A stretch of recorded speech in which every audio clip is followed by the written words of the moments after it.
Astăzi știm cu siguranță că ucrainenii au primit și bombe cu dispersie, celebrele cluster bombs, pentru că le folosesc deja pe fronturile din Ucraina.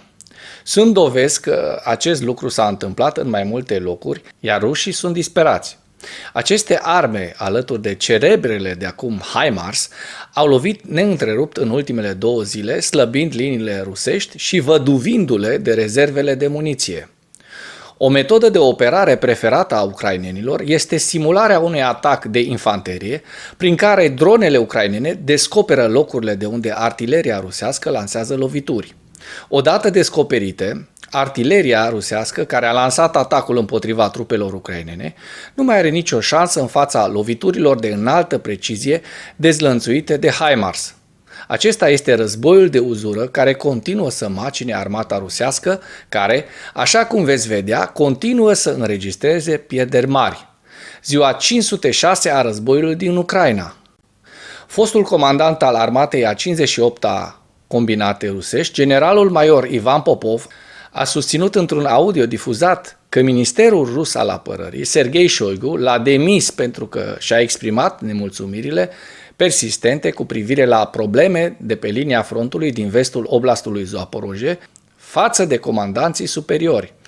Generalul locotenent Andrei Gurulev, adjunct al Dumei de Stat a Rusiei și fostul comandant adjunct al Districtului Militar de Sud, a divulgat mesajul audio al lui Popov pe data de 12 iulie, în care Popov a declarat că comandamentul rus l-a concediat pentru că și-a exprimat nemulțumirile cu privire la lipsa de sprijin pentru forțele rusești și l-a înlocuit cu generalul locotenent Denis Liamin, iar Popov a susținut că și-a exprimat îngrijorarea la cel mai înalt nivel al comenzii ruse cu privire la lipsa capacităților rusești de luptă împotriva artileriei, ce vă spuneam anterior, HIMARS-ul, absența stațiilor de recunoaștere a artileriei, pierderile semnificative ale Rusiei din focul artileriei ucrainene și alte probleme. Popov a susținut că Shoigu l-a concediat pentru că onestitatea sa în exprimarea diferitelor probleme în armata rusă a amenințat comanda rusă. Popov a susținut că a ales să spună lucrurilor pe nume, în numele tovarășilor săi morți, în loc să rămână într-o lașitate tăcută. Surse ruse au susținut anterior că șeful armatei statului major rus, generalul Valeri Gerasimov, l-a demis pe Popov pentru exprimarea referitoare la îngrijorarea cu privire la necesitatea rotațiilor de trupe în vestul regiunii Zaporozhye pe fondul operațiunilor contraofensive ucrainene. Popov era foarte probabil conștient de faptul că un destinatar al mesajului său din comunitatea de veterani a armatei a 58-a ar fi scurs înregistrarea audio.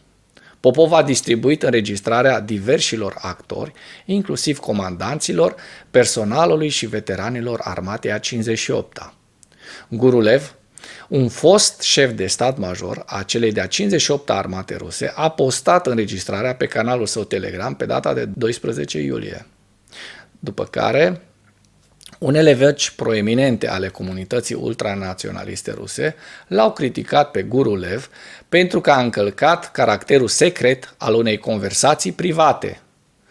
Vocile l-au acuzat pe Gurulev că a difuzat înregistrarea pentru a politiza situația și pentru a-și consolida propriul apel public. Alegerea lui Popov de a distribui înregistrarea în cadrul comunității de veterani din Rusia sugerează că, probabil, a folosit canale neoficiale sau nesecurizate pentru a distribui acest mesaj și că era probabil conștient de riscul de a folosi astfel de canale pentru un public presupus limitat. Popov s-a comparat cu un lider al rebeliunii la mai puțin de o lună de la rebeliunea grupării Wagner, indiferent dacă intenționa ca înregistrarea să se scurgă sau nu. Popov s-a referit la el însuși ca la Spartak, porecla sa de lungă durată, și subordonații săi ca gladiatori, probabil invocând în mod deliberat memoria liderului rebeliunii sclavilor romani, Spartacus. Dacă până în acest moment ai găsit informații utile în material, contribuie cu un like și cu o distribuire a acestui videoclip pentru a ajunge la cât mai multă lume. Popov ar fi folosit această comparație pentru a-și sublinia autoportretul ca fiind unul distinct. Popov a susținut că cel mai înalt comandant militar al Rusiei, se referă probabil la Gerasimov, atacă forțele ruse din spate, în timp ce acestea se apără împotriva contraofensivă ucrainene pe linia frontului și s-a prezentat ca fiind moral. Prezentarea lui Popov despre el însuși ca un lider al rebeliunii, cu nemulțumiri împotriva Ministerului Rus al Apărării, fie intenționat sau altfel, amintește în mod deosebit de autoportretizarea și retorica finanțatorului grupării Wagner, Evgeni Prigojin, care a condus rebeliunea armată din 24 iunie. Totuși, Popov nu are afilieri cunoscute cu Wagner sau cu Prigojin.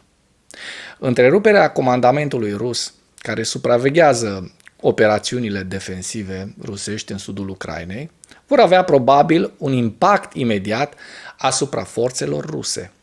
Institutul pentru Studiul Războiului a observat că diviziile 19 și 42 de puși motorizați a armatei a 58-a sunt puternic angajate în apărarea împotriva operațiunilor de contraofensivă ucrainene din vestul oblastului Zaporojie. Retragerea bruscă a lui Popov poate perturba temporar comanda și controlul rus în aceste zone și poate degrada moralul Rusiei, având în vedere sprijinul larg pe care Popov l-a avut în rândul militarilor ruși și al celei de-a 58-a armate rusești. Forțele ucrainene au continuat operațiunile de contraofensivă în cel puțin 3 sectoare ale frontului pe data de 13 iulie și au înregistrat câștiguri în unele zone. Statul major ucrainean a raportat că forțele ucrainene au continuat operațiunile ofensive în direcțiile Bahmut, Melitopol și Berediansk. Statul major ucrainean a raportat că forțele ucrainene au obținut un succes parțial în direcțiile Novodanilivka, Shirovka-Balka, la aproximativ 3 km sud de Orihiv și Mala-Tokmachka, 6 km sud-est de Orihiv. Oficialii ucraineni au raportat de asemenea că forțele ucrainene au înaintat pe flancul sudic al Bahmutului. Imaginile geolocalizate publicate pe 11 iulie arată că forțele ucrainene au făcut recent progrese limitate la nord de Krasnodorivka, 9 km nord de Avdiivka.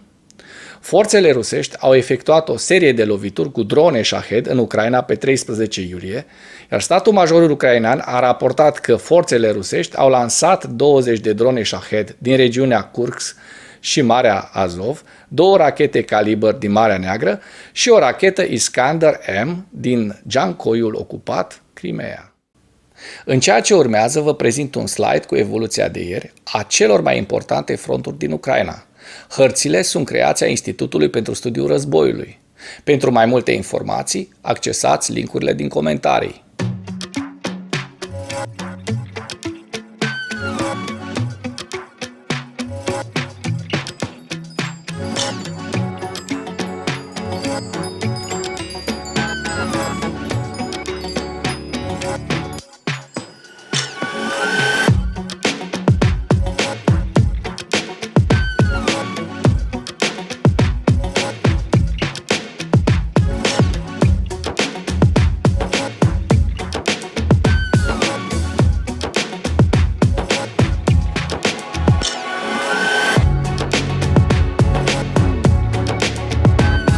Mulțumesc pentru vizionare. Dacă vrei să susții acest canal, abonează-te la Animatura. Apreciez mult asta.